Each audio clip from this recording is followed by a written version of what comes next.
Hello everyone. आज की class में हम जेली के बारे में पढ़ेंगे। तो जेली होता क्या है ना। तो जेली एक transparent semi solid processed product होता है ना। ट्रांसपेरेंट मीन्स कि जैसे अगर आप अपने आँख के सामने जेली को रखोगे तो इस पार से उस पार वो दिखेगा, एकदम क्लियर नहीं दिखेगा लेकिन थोड़ा धुंधला टाइप से दिखेगा, है ना। और दूसरा सेमी सॉलिड, ना ही वो लिक्विड है और ना ही वो सॉलिड है, वो सेमी सॉलिड है ना। तो जेली एक transparent semi solid process product होता है जिसका TSS 65% होता है ना। और जिसको कि फलों के जूस और शक्कर को मिलाकर पकाने के बाद तैयार किया जाता है। ठीक है, तो ये जेली है। आगे देखते हैं अब जेली बनाते कैसे हैं, है ना। Method of jelly preparation, jelly बनाने की प्रक्रिया। तो इसके कुछ स्टेप्स हैं, जैसे सिलेक्शन ऑफ फ्रूट, उसका धुलाई, उसका छिलाई, कटिंग, उसके बाद उसका बॉयलिंग, इसके बाद पकाना। तो इन सारा स्टेप्स को हम एक एक करके देखेंगे। तो सबसे पहले देखते हैं फलों का चुनाव, सिलेक्शन ऑफ फ्रूट, है ना। तो फलों का चुनाव करने से पहले एक चीज़ याद रखना कि ऐसे फलों का हमें चुनाव करना चाहिए जिसमें पेक्टिन की मात्रा अधिक होनी चाहिए, पेक्टिन अधिक होना चाहिए, और साथ साथ में एसिडिटी भी उसमें अधिक होना चाहिए, है ना। तो ऐसे फल जिसमें एसिड अधिक होना चाहिए और पेक्टिन अधिक होना चाहिए, ऐसे फलों का हम चुनाव करते हैं जेली बनाने के लिए। इनमें से पेक्टिन तो ज़रूरी है। और पेक्टिन अगर होता क्या है, ये क्वेश्चन आ रहा होगा आपके दिमाग में। तो पेक्टिन देखो एक स्टार्च होता है जिसका काम क्या रहता है कि जेली को जमाने का काम करता है, उसको सॉलिडिफाई करता है ना। और ये जो फ्रूट रहता है उसके कोशिकाओं में पाया जाता है पेक्टिन, है ना। और अगला देखते हैं जो फ्रूट होता है, कौन कौन से ऐसे फ्रूट हैं जिनमें पेक्टिन और एसिड की मात्रा अधिक पाई जाती है। तो उनमें से अमरूद है, सेब है, संतरा है, इसके अलावा करौंदा भी है ना। तो इन सभी फल से तो अच्छा जेली बनता ही, लेकिन इन सभी फलों में से सबसे बेस्ट जेली बनता है अमरूद में। अमरूद से सबसे बेस्ट क्वालिटी का जेली बनता है ना। अब फलों के सिलेक्शन में से एक पॉइंट और छूट रहा है कि उसका जो हार्वेस्टिंग होता है, हार्वेस्टिंग स्टेज, वो किस स्टेज में हम फल को हार्वेस्ट करें कि जो हमारा जेली बनेगा उस फल से वो सबसे बेस्ट बनेगा, है ना। देखो हार्वेस्टिंग इंडेक्स या फिर हार्वेस्टिंग स्टेज, इसका डायरेक्ट रिलेशन है पेक्टिन के सॉल्युबिलिटी से, है ना। पेक्टिन जल में घुलेगा कि नहीं, इससे सीधा रिलेशन है। देखते हैं, देखो कोई भी जो फल होता है उसका 3 स्टेज होता है। एक होता है इनमेच्योर स्टेज यानी अपरिपक्व अवस्था, दूसरा होता है मेच्योर स्टेज यानी परिपक्व अवस्था, और तीसरा होता है इसके बाद राइप स्टेज यानी वो पक चुका है ना। तो देखो इनमेच्योर स्टेज में जो हमारा पेक्टिन मिलेगा वो प्रोपेक्टिन के फॉर्म में रहेगा, प्रोपेक्टिन के फॉर्म में, है ना। और ये जो प्रोपेक्टिन होता है वाटर इनसॉल्युबल होता है, इनसॉल्युबल इन वाटर, मतलब पानी में नहीं घुलेगा। और दूसरा जो हमारा मेच्योर स्टेज में जो पेक्टिन पाया जाएगा वो वाटर सॉल्युबल होता है ना, वाटर सॉल्युबल होता है। और तीसरा जो राइप स्टेज में जो हमारा पेक्टिन रहता है वो डिग्रेड होना चालू हो जाता है, यानी वो ख़राब होना स्टार्ट हो जाता है उस पर, तो हमारा काम कर नहीं रहता है जेली बनाने के लिए, है ना। तो इसीलिए जब भी अगर ये क्वेश्चन आता है कि जेली बनाने के लिए फलों का हार्वेस्टिंग या फिर उनका तोड़ाई किस स्टेज में करना सही रहेगा, तो हमेशा याद रखना मेच्योर फलों का ही चुनाव करना चाहिए जेली बनाने के लिए, है ना। क्यों? क्योंकि उसमें जो पेक्टिन रहता है वाटर सॉल्युबल रहता है, पानी में घुलनशील रहता है, इस कारण से, है ना। अब फलों का चुनाव करने के बाद अगला स्टेप देखते हैं उसका धुलाई यानी वॉशिंग। नॉर्मल जो रनिंग वाटर होगा यानी जो बहता हुआ जल रहेगा उस पर अच्छे से फलों को साफ कर लें, उस पर कोई दाग धब्बा नहीं होना चाहिए, है ना। ये सब है, इसमें कोई ज़्यादा क्वेश्चन आता नहीं है। इसके बाद उसका छिलाई करना है। छिलाई करने के बाद उसको छोटे छोटे टुकड़ों में काट लेना है ना। काटने के बाद जो अगला स्टेप है बॉयलिंग, ये बहुत इंपॉर्टेंट स्टेप है। क्यों इंपॉर्टेंट स्टेप है? देखो अभी मैं बताया था कि जो फलों में जो पेक्टिन पाया जाता है वो फलों के कोशिकाओं में रहता है ना। तो जब हम फलों के टुकड़े को पानी के साथ उबालेंगे तो टेम्परेचर बढ़ने के कारण क्या होगा कि जो फलों का कोशिकाएं रहेंगे या फिर फल रहेंगे वो मुलायम होना स्टार्ट हो जाता है ना, यानी वो सॉफ्ट बन जाता है, जिसके कारण उसके कोशिकाओं में जो पेक्टिन रहेगा वो बाहर आके कहाँ आ जाएगा, पानी में, जिस पानी में फल को उबाल रहे थे उस पानी में आ जाएगा, यानी पानी में घुल जाएगा। और यहीं पे इसीलिए इम्पोर्टेंट है कि हमारा मेच्योर फल को ही चुनाव करना चाहिए क्योंकि उसमें पेक्टिन वाटर सॉल्युबल रहता है ना। अब पेक्टिन पानी में आ गया है, हमारे जूस में पेक्टिन आ चुका है ना। अब पेक्टिन का टेस्ट करेंगे, उसके कुछ 2 टाइप के टेस्ट होते हैं, हम आगे पढ़ेंगे कि कितना मात्रा में उसमें पेक्टिन है, कम मात्रा में है कि ज़्यादा मात्रा में है, उसी के हिसाब से हम उसमें शक्कर मिलाएंगे, है ना। ये सब आगे पढ़ेंगे। पेक्टिन टेस्ट करने के बाद उसमें शक्कर मिलाने के बाद उसको पकाते हैं, है ना। तेज़ आंच पे जल्दी जल्दी पकाना चाहिए। अगर स्लो आंच पे काफ़ी लंबे समय तक मतलब काफ़ी टाइम तक पकाएंगे तो उससे स्टिकीनेस आ जाता है जेली में, तो उसका क्वालिटी अच्छा नहीं रहता है ना। अब पकाने के बाद एक मैच्योरेशन टेस्ट होता है पका कि हमारा जेली कैसे पता चलेगा कि अब हमारा जो जेली पका रहे हैं वो पक के तैयार हो गया है बॉटलिंग के लिए या फिर डिब्बा बंदी के लिए, है ना। तो उसके लिए कुछ मैच्योरेशन टेस्ट होते हैं, 3-4 टाइप के हैं, उसको भी हम आगे पढ़ेंगे, है ना। पकाने के बाद जो अगला स्टेप होता है वो बॉटलिंग का होता है, डिब्बा बंदी का, है ना। तो आगे देखते हैं पेक्टिन टेस्ट। यहाँ से क्वेश्चन उठाता है एग्जाम में। पेक्टिन टेस्ट 2 टाइप के होते हैं, एक जेल मीटर टेस्ट, याद रखना जेल मीटर है, जेली मीटर नहीं, है ना। और दूसरा स्पिरिट या फिर एल्कोहल टेस्ट। ये 2 टाइप के टेस्ट होते हैं, तो एक एक करके देखते हैं। पहला है जेल मीटर टेस्ट। ये जो आपकी स्क्रीन पे इमेज है वो जेल मीटर का है। जेल मीटर एक सिलेंडर, खाली सिलेंडर टाइप से रहता है ना, जिसमें उसके दीवार पे निशान मतलब बने रहते हैं, 1 सही 1/4, 1, 3/4 और 1/2 के 4 निशान बने रहते हैं। और इसका जो ऊपरी सिरा रहता है और इसका ये जो नीचे वाला सिरा, ये दोनों खाली मतलब खुला रहता है। अगर हम किसी भी चीज़ को अगर ऊपर से हम डालें यहाँ पे तो ये नीचे से रुकेगा नहीं, इस पर ये नीचे से बह जाएगा, है ना। तो जब हम पेक्टिन टेस्ट करते हैं जेली मीटर से तो क्या करते हैं कि ये जो निचला जो सिरा है इसको अपने हाथ के अंगूठे से बंद करके रखते हैं, है ना। इसके बाद इसके ऊपर वाले सिरे से जूस को डालते हैं जिसका हमें पेक्टिन टेस्ट करना है। और कितना तक डालते हैं, ये जो 1 सही 1/4 के निशान तक है ना, यहाँ तक हम उस जूस को फिल कर लेंगे, ठीक है। और नीचे अंगूठा लगा के बंद रहेगा, है ना। अब क्या करना है, इस पर 1 मिनट तक इसको बहने देना है। मतलब कि जो नीचे में अंगूठा करके रोके हुए थे उस अंगूठे को हटा देना है, कितना, 1 मिनट तक। और 1 मिनट तक इस जूस को खाली होने देना है कि वो कितना खाली होता है। 1 मिनट बाद वापस से यहाँ पे अंगूठा लगा के उसको बंद कर लेंगे और रीडिंग नोट कर लेंगे, है ना।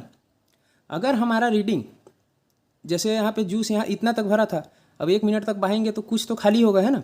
तो मान लो अगर वो एक निशान तक खाली हो जाता है, 1 वाले निशान तक खाली हो जाता है, इसका मतलब यह है कि हमारा जो उसमें पेक्टिन है उस जूस में वो सबसे बेस्ट क्वालिटी का पेक्टिन है, सबसे बेस्ट क्वालिटी का पेक्टिन है।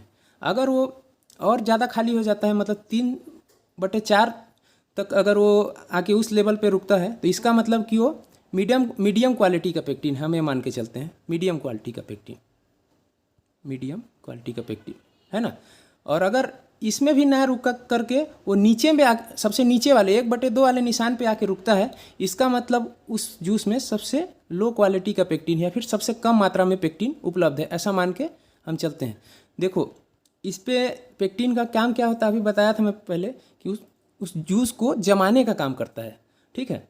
तो अगर पेक्टिन की मात्रा ज़्यादा रहा तो यहाँ इसलिए रुकेगा क्योंकि पेक्टिन उसको जमाना चालू कर देगा जूस को, तो वो जूस गाढ़ा होने के कारण तेज़ी से खाली नहीं हो पाएगा, है ना।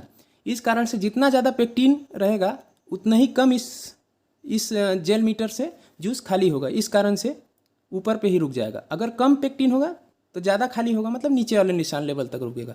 तो इसी हिसाब से शुगर ऐड करेंगे। ये हो गया जेल मीटर टेस्ट।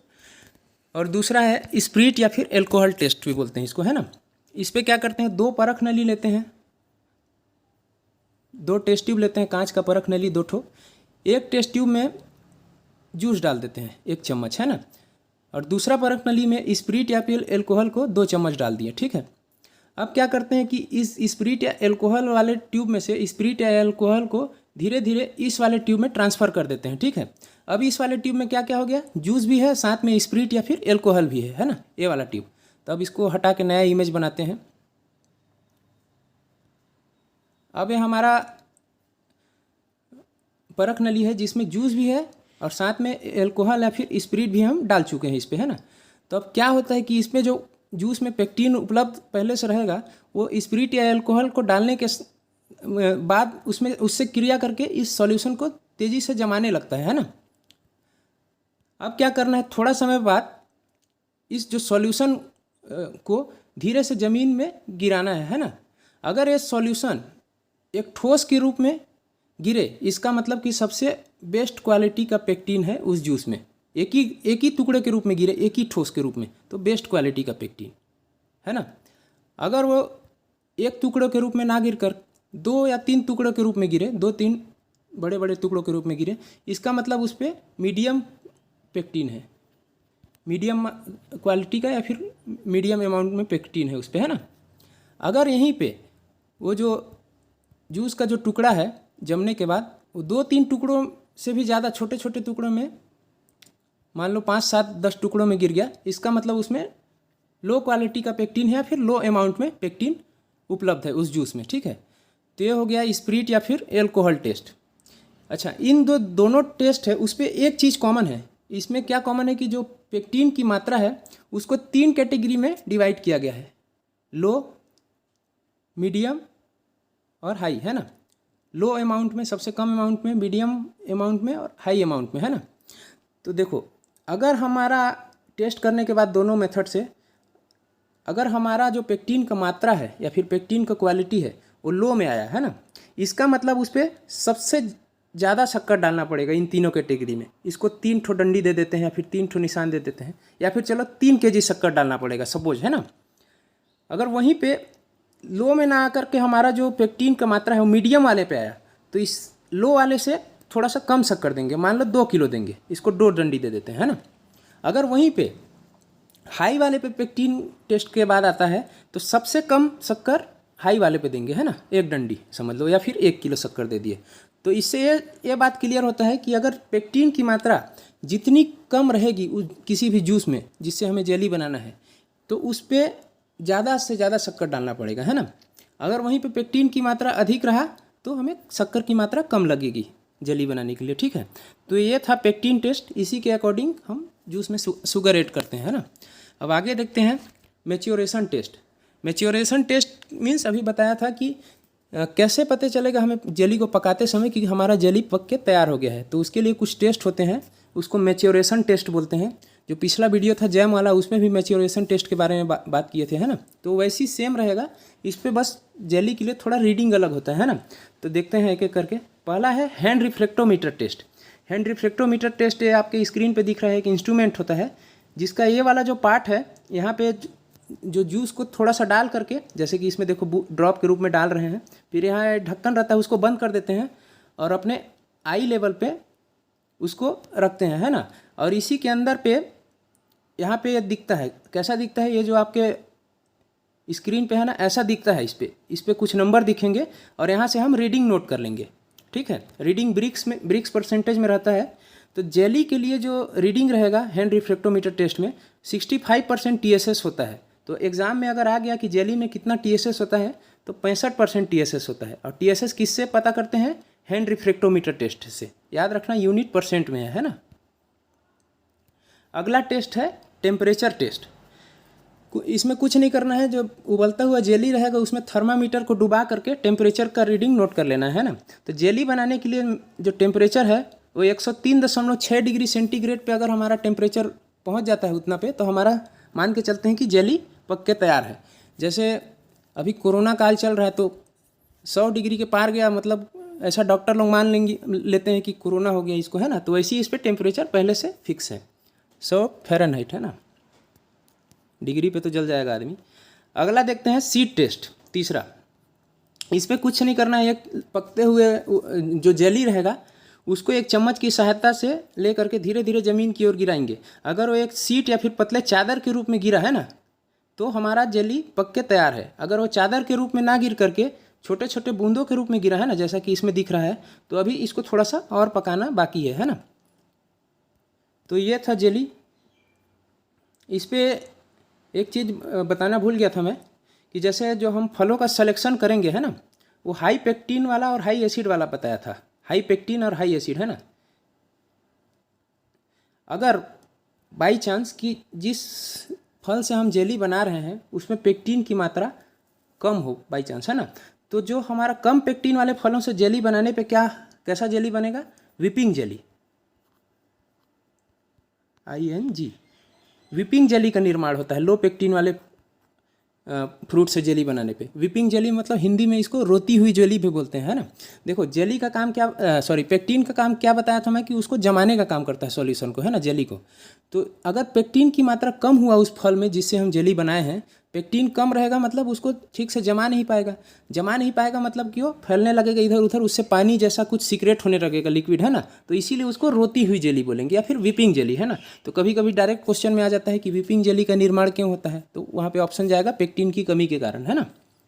एक चीज़ और बताना मैं भूल गया था कि जो गुड जेली होता है, सबसे बेस्ट क्वालिटी का जेली, है ना, गुड जेली, उसका पीएच कभी कभी एग्जाम में आ जाता है, पीएच।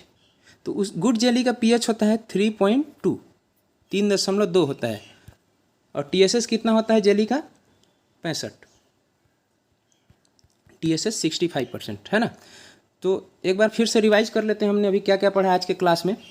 ये था जेली का, है ना। तो सबसे पहले तो जेली एक ट्रांसपेरेंट और सेमी सॉलिड प्रोडक्ट है ना, प्रोसेस्ड प्रोडक्ट है, जिसको कि फलों के जूस और शक्कर को मिलाकर बनाया जाता है ना। टीएसएस कितना है, 65%, और पीएच अभी गुड जेली का कितना बताया, 3.2% है ना, सॉरी 3.2। आगे ऐसा किस टाइप्स के फलों से जेली बनाया जाता है, तो हाई पेक्टिन वाले, और साथ में हाई एसिडिटी भी होता है और बढ़िया है, लेकिन ये पेक्टिन वाला याद रखना, हाई पेक्टिन वाले से ही जेली बनाया जाता है, ज़्यादा पेक्टिन की मात्रा होनी चाहिए। कौन कौन से ऐसे फल हैं, तो अमरूद, सेव, संतरा, करौंदा, है ना। सबसे बेस्ट क्वालिटी का जेली अमरूद से बनता है।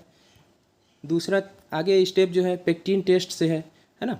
तो पेक्टिन टेस्ट से कभी कभी एक सीधा नाम पूछ देता है कि पेक्टिन टेस्ट कौन कौन से मेथड से किया जाता है, तो जेल मीटर टेस्ट, और दूसरा स्पिरिट या एल्कोहल टेस्ट।